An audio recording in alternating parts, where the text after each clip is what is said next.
Là, qui est philosophe anthropologue, qui a écrit beaucoup sur Girard, entre autres, qui a écrit aussi 2 livres très intéressants, et qui est maintenant attaché à quelle institution? C'est l'Institut Marcel Boss. À l'Institut Marcel Boss, justement, et puis qui a été donc un compagnon de route critique des Girardiens depuis des gens qui ont présenté Girard, disons, en France depuis très longtemps, et aussi du MOS. Voilà, alors Lucien, tes 20 minutes viennent de commencer. Merci. Oui, alors moi je voudrais, après ce bel exposé d'Alain, mais qui a présenté plutôt les idées du MOS avec le mouvement anti-utilitarisme, plutôt que la pensée de MOS lui-même, revenir au texte, c'est-à-dire à l'essai sur le don, et c'est-à-dire aussi à l'essai antérieur sur la nature et la fonction du sacrifice, et ainsi qu'au manuel d'ethnographie qui, lui, ce sont des cours que Mauss a fait à la fin de sa vie, qui ont été transcrits par Denise Paul, une de ses élèves. Alors, ce que je voudrais dire, c'est qu'on ne peut pas opposer 2 théoriciens qui seraient, d'un côté, le théoricien du sacrifice, de l'autre, le théoricien du don. Parce que il n'y a que Girard qui puisse être dit un véritable théoricien dans cette affaire. La pensée de Girard est systématique, la pensée de Mauss est asystématique. Alors c'est très bien connu, c'est que les textes de Mauss, les seuls qui soient vraiment très construits, ce sont ceux qu'il a écrits en collaboration avec Hubert, avec Beuchat, ou les grands articles avec Durkheim, ou les grands articles sociologie avec Fauconnet. Et lorsqu'il travaille tout seul, sa démarche, comme le dit d'ailleurs la présentatrice de l'essai sur le don, est tout à fait déroutante. Même s'il y a une introduction et une conclusion, par exemple sur les 3 obligations, il ne traite vraiment que l'une des 3. Il ne pose une question précise dans l'introduction pour une des 3, et ensuite, alors il parle effectivement des 3 obligations, mais tout ça a été très enchevêtré. Et donc, c'est beaucoup plus intéressé par l'ethnographie, je dirais. Donc, je dirais, moi, j'ai 2 ethnologues, là, je les appellerai 2 ethnologues, notamment du sacrifice, qui sont Girard et Mauss, mais l'un plus tourné vers l'ethnographie, plus par le détail des faits particuliers, quitte à s'y perdre parfois, avec de temps en temps des idées générales très intéressantes et des vues passionnantes. Et puis l'autre qui est un véritable théoricien. Chez Girard, on peut dire que tout commence et tout finit par l'imitation. Puisqu'on commence par la mimésis, ça a été rappelé, et puisqu'au bout du compte, toutes les institutions engendrées par les mimésis finissent par déraper, c'est l'imitation de Jésus-Christ qui serait la seule voie de sortie pour l'humanité. Donc, tout ça est bien connu. Tandis que chez Mauss, je voudrais essayer de montrer très rapidement, on ne peut pas dire que tout commence et tout finit par le don. Ça, c'est vrai pour Alain, mais comme le fait remarquer François Héran, par exemple, à la fin de son gros livre sur la parenté, la notion de don chez Alain devient tellement élastique qu'elle se prête à toutes des relations désirables qu'on peut entretenir, non seulement avec d'autres humains, mais aussi avec le monde extérieur, l'écologie, etc. Donc, et avec les dieux, et les dieux parmi d'autres. Mais regardons Mauss. Alors, je vais commencer, je voulais parler essentiellement de l'essai sur le sacrifice, pour montrer qu'il y a, et je vais essayer de le faire, donc je le ferai dans un deuxième temps, et puisqu'on a commencé sur le don, je parle du don d'abord, mais dans le sacrifice, je montrerai qu'il y a d'un côté, effectivement, des faits, et un effort pour définir les principaux rouages du sacrifice, et mais la machine sacrificielle n'est pas, le système sacrificiel n'est pas véritablement totalement agencé de manière pleinement satisfaisante, et que même Mauss hésite entre une théorie purement anthropologique et une théorie religieuse du sacrifice, et que Girard remet tout en place. C'est ça que je voudrais essayer de faire, mais il me faudrait, les 20 minutes, il suffirait peut-être pas tout à fait.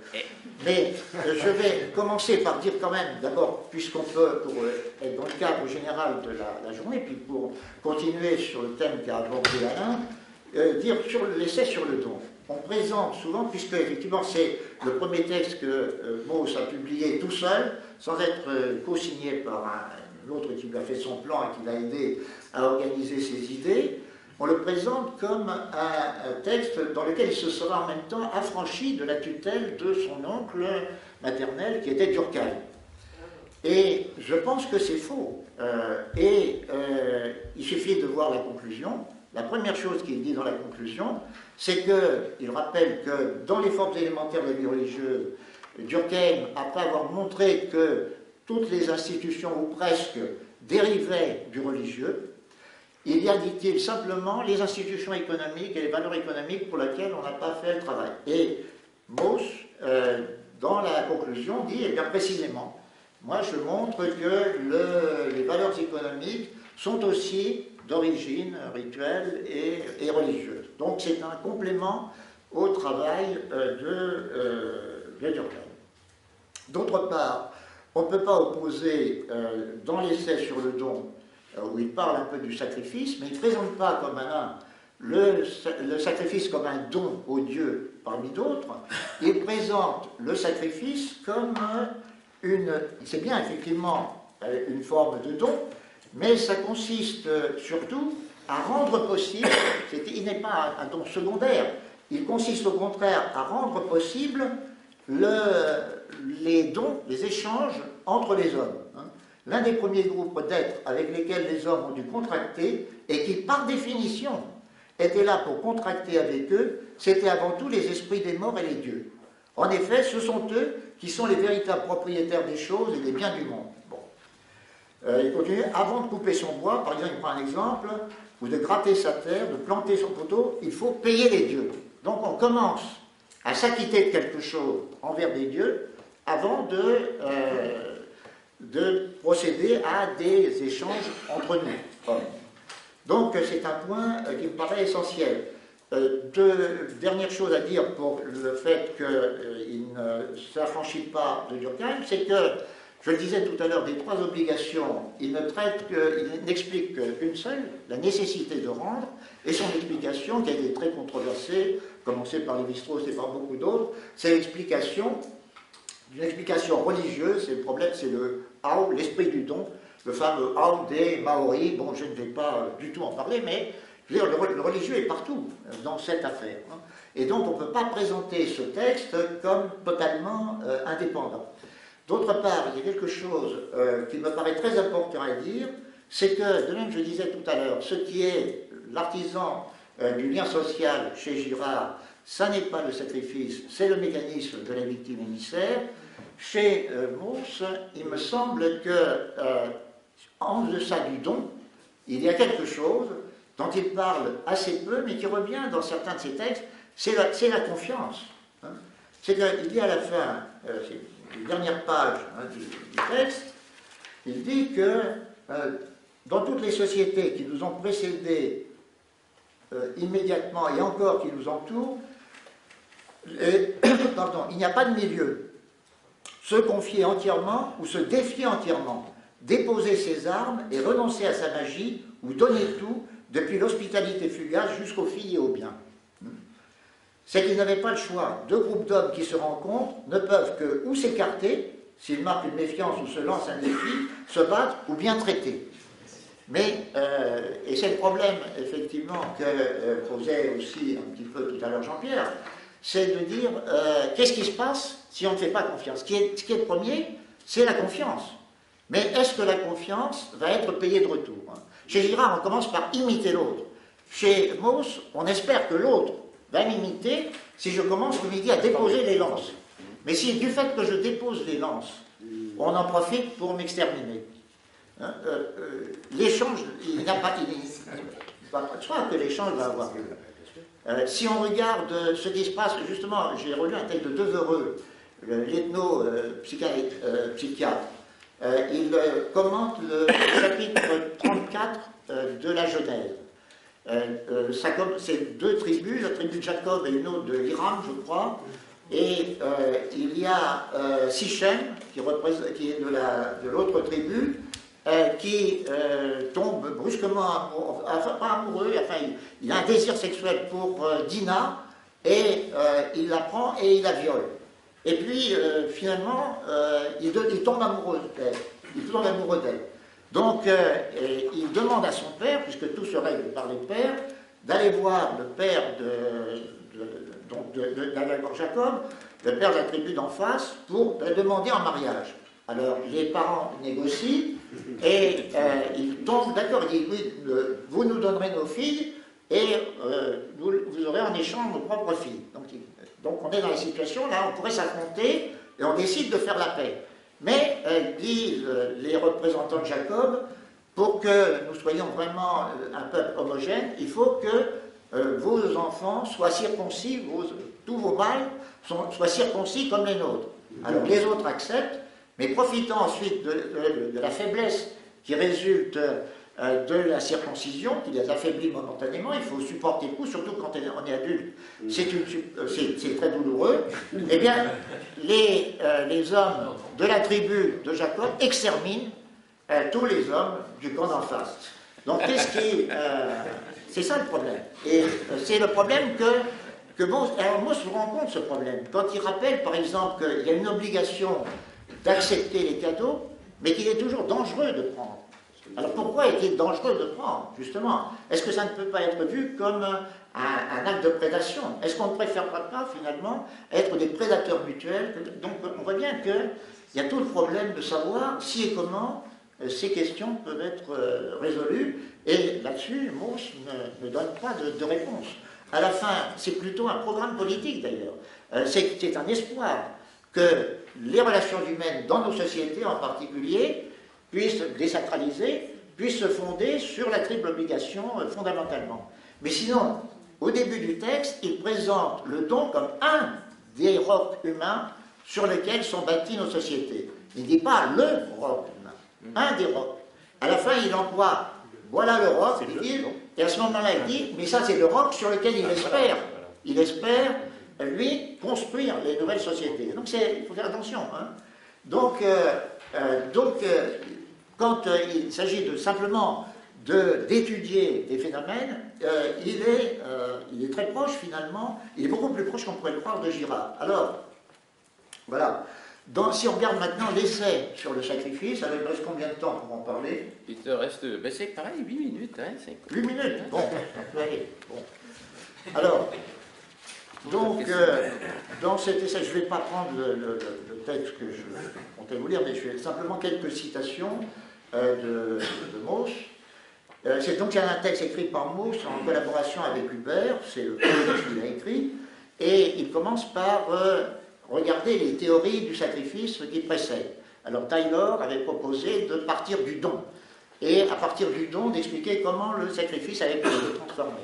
Robertson Smith, dans ses leçons sur les religions des Sémites, est parti du fait que dans le sacrifice, généralement on mange les victimes. Enfin, dans un grand nombre de sacrifices, on mange les victimes, donc du repas communiel qui permet de communier à la fois tous ensemble et avec les dieux et autour des dieux. C'est la commensalité finalement avec les dieux, avec parfois la particularité que c'est le dieu lui-même qu'on mange. C'est ce qu'on appelait le repas totémique à cette époque. Donc il insiste sur la communion et il essaie de dériver le don. Donc il y a déjà une critique de la théorie du don de Taylor qui est faite par Robertson Smith, disant que ce serait secondaire.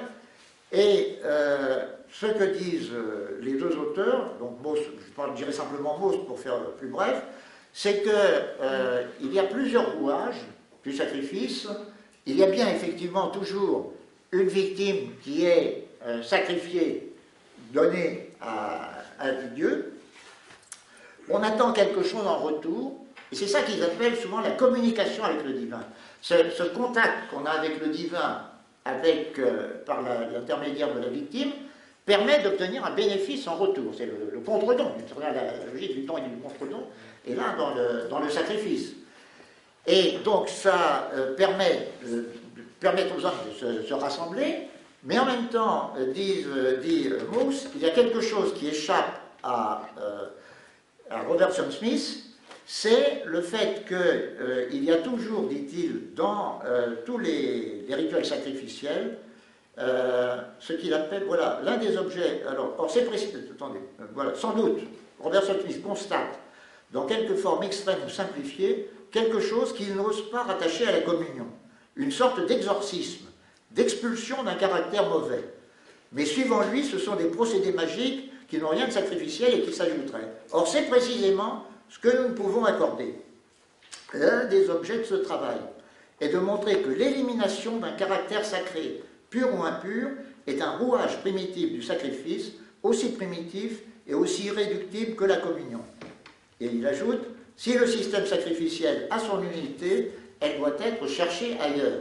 Mais le mécanisme victimaire de Girard, qui est sous-jacent au sacrifice, c'est ce qui réalise la communion par le truchement d'une expulsion. C'est l'expulsion qui permet de faire la communion. Donc on voit que déjà, Girard, malheureusement, a fait une lecture très rapide de l'essai. Il aurait pu tirer beaucoup plus parti de l'essai qu'il ne l'a fait dans La violence et le sacré. Mais donc il y a déjà un premier point que je voulais noter. Maintenant, si on regarde, si on va à la définition qui est célèbre qu'il donne à la fin de l'essai. Alors c'est bien connu que la définition à laquelle ils aboutissent, c'est la suivante.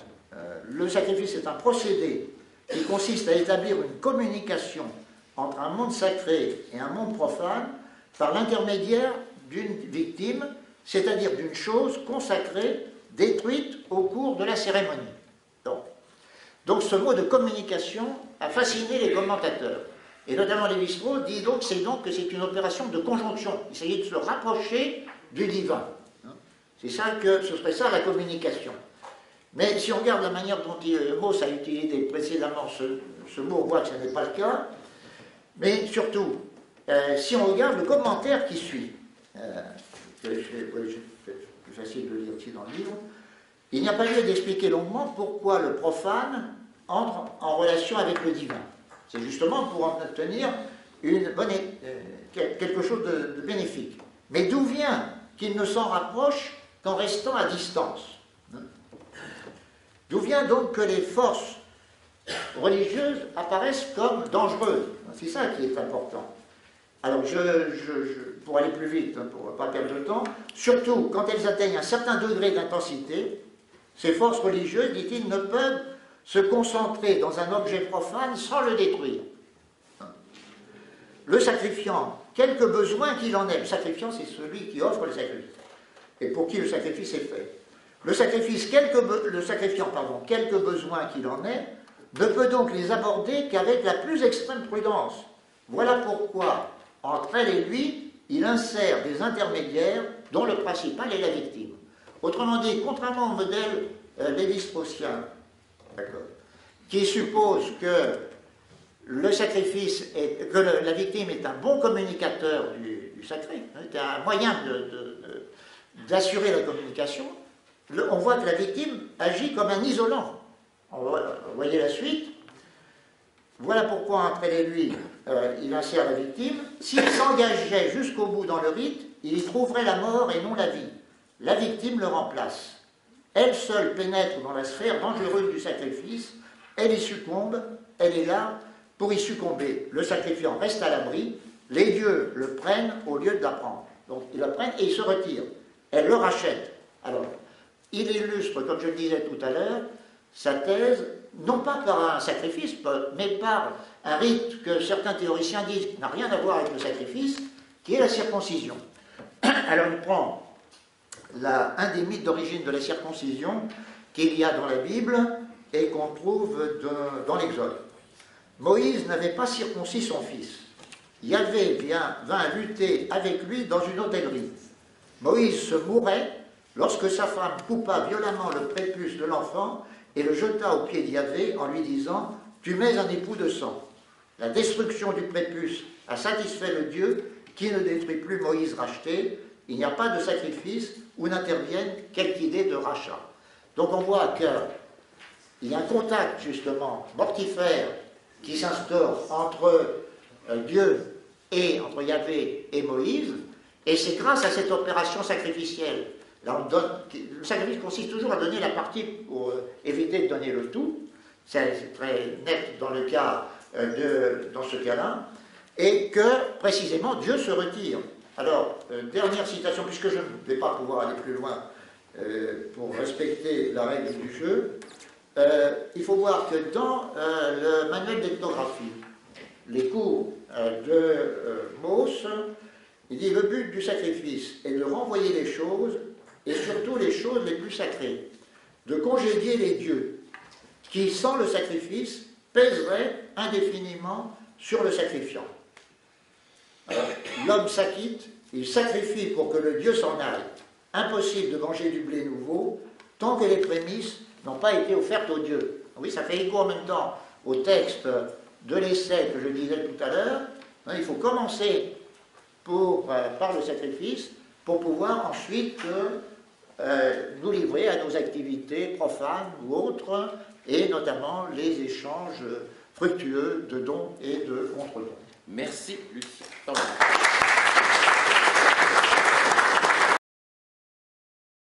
La session de questions est ouverte et, comme par hasard, Alain Caillé a déjà levé le doigt avant que ça commence. Oui, vas-y, Alain. Ah oui, j'ai fait comme Jean-Pierre. Ça s'appelle de l'imitation. C'est l'imitation, absolument. Oui, 3-4 remarques très rapides sur ce que c'est Lucien. Bon, d'abord, tu as dit à juste titre que je présentais plutôt les thèses du Mauss que celles de Mauss proprement dites, ce qui est vrai. Et ce qui est vrai. Ce n'est pas un reproche. Non, tout au contraire. Je l'ai pas mal pris du tout. Je l'ai pas mal pris, mais ça mérite explication. C'est vrai que Mauss ne fait pas de théorie, en apparence. Et c'est d'ailleurs un gros problème qu'on a eu, c'est que. Parce qu'en fait, je pense qu'il en fait énormément. Simplement, il ne le dit jamais. C'est-à-dire, il dit énormément de choses. Non, mais c'est vrai, il dit énormément de choses, mais il ne dit pas qu'il les dit. Et parce qu'à chaque fois, j'ai eu l'impression que j'avais commencé à théoriser et que je découvrais certaines idées, je m'apercevais après que c'était déjà formulé par Mauss, mais dans une note de bas de page ou en passant, comme si de rien n'était. Voilà. Donc, j'ai pas l'impression de fausser non plus la perspective de Mauss. Bon, c'est le premier truc. Deuxièmement, au début, tu as donné plein d'exemples de violence en disant que Mauss n'en dit rien. Ben, c'est vrai, mais encore une fois, c'est ce que je répondais à Jean-Pierre tout à l'heure, le don ne prend de sens que sur un fond de violence.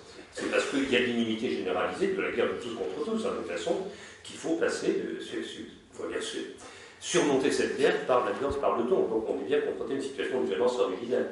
Ça c'est évident. Troisième remarque très, très rapide, alors, tu disais que le mécanisme fondamental dans la nation, c'est la question de la confiance. Ben oui, la citation que tu as donnée, bon, on s'en est beaucoup servi. On n'a pas le choix, il faut soit tout donner, soit ne rien donner, soit se défier absolument, soit se confier absolument. Bien sûr. C'est ce qu'on a théorisé dans les termes de ce que j'appelle l'inconditionnalité conditionnelle. Il faut qu'il y ait un premier geste inconditionnel, on dépose les lances au risque de se faire suicider, si ça ne marche pas, comme tu l'as rappelé, et c'est un pari de confiance. Une fois que l'alliance est créée, dans ce cadre-là, à partir d'un affichage de la conditionnalité, l'affichage premier de la conditionnalité, à partir de là, on peut commencer à faire les comptes et savoir qui gagne et qui n'y gagne pas. Et toute dernière remarque, mais tout ce que tu dis sur le sacrifice est absolument passionnant. On n'a pas travaillé dessus. Moi, j'ai simplement essayé de penser le sacrifice comme une exacerbation du don agonistique. Une exacerbation qui rend compte du fait qu'il faut qu'il y ait de la violence dans le sacrifice. Ce n'est pas seulement un don, une offrande aux divinités. Il faut qu'il y ait destruction de la victime. Mais je pense qu'on pourrait reprendre, et là c'est quelque chose vraiment à travailler, on pourrait reprendre une partie de ce que tu décris dans le rapport aux entités invisibles, dans le rapport aux dieux, là aussi à partir de la double hélice, c'est-à-dire le moment symbolique et le moment diabolique. Avec les divinités, il faut à la fois se rapprocher et se tenir à distance. Tenir à distance parce qu'il faut tenir le juste écart entre les deux cycles. Du donner, recevoir, rendre, ou du prendre, refuser, garder. Alors, question ? Oui. À propos de la conception et l'hésitation entre conception anthropologique ou religieuse du sacrifice, est-ce que vous, anthropologue, avez étudié, par exemple, en franc-maçonnerie, le mythe d'Hiram, le meurtre d'Hiram? Parce qu'à mon avis, on est entre les deux. C'est à Lucien. Non, je ne connais pas cela. Non, je regrette, je ne peux pas répondre sur ce point. Par contre, vous avez employé religieux et anthropologique. J'avais utilisé cette opposition tout à l'heure parce que j'en profite, puisque je n'ai pas eu le temps d'en parler, pour dire que chez Mauss, effectivement, si vous lisez l'essai sur le sacrifice, je vous recommande vivement, vous verrez que, si vous lisez attentivement, qu'il hésite finalement entre deux théories. La théorie principale, c'est la théorie religieuse, c'est-à-dire qu'on suppose qu'il y a l'existence des dieux, mais dans un passage d'ailleurs que Girard a commenté dans la violence et le sacré, il suppose qu'au contraire, c'est le fait de répéter les sacrifices, c'est-à-dire la mise à mort des victimes, qui finit par croire qu'elles ont un destinataire et qui engendre le divin. Donc, quand on le lit, on voit qu'il y a une sorte de... il hésite entre deux théories. Et donc c'est très important. C'est-à-dire qu'il est très proche, parfois vraiment, de la théorie girardienne. Oui. Je voulais te poser la question suivante. Il me semble qu'au cœur de l'exposé, il y a cette idée de chercher un en deçà du don. Et la conclusion de ton exposé consiste à considérer que... Ouais. Donc je disais qu'au regard de la communication qui vient d'être donnée, ce qui est en jeu, c'est celle d'un en deçà du don, quelque chose qui vient avant. Et que cet avant pourrait être le sacrifice qui assurerait certaines conditions de confiance ou permettrait justement les échanges. Je vais vite, mais c'est pour essayer de voir une partie de l'argument. Et la question que je me posais, c'était sur l'interprétation du fameux passage « il n'y a pas de milieu ».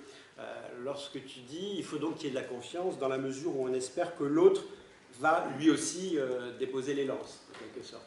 Mais dans ce cas-là, de quelle limitation il s'agit? Parce que si on reste dans le cadre d'une mimésis d'acquisition, par exemple, on ne peut pas comprendre en ces termes-là le fait d'espérer de déposer les lances, ou en tous les cas que les deux le fassent, à travers une imitation, qui est une imitation de comportement. Hein, ça suppose aussi une mimésis plus affectuelle, qui est la possibilité de se mettre aussi à la place de l'autre, etc.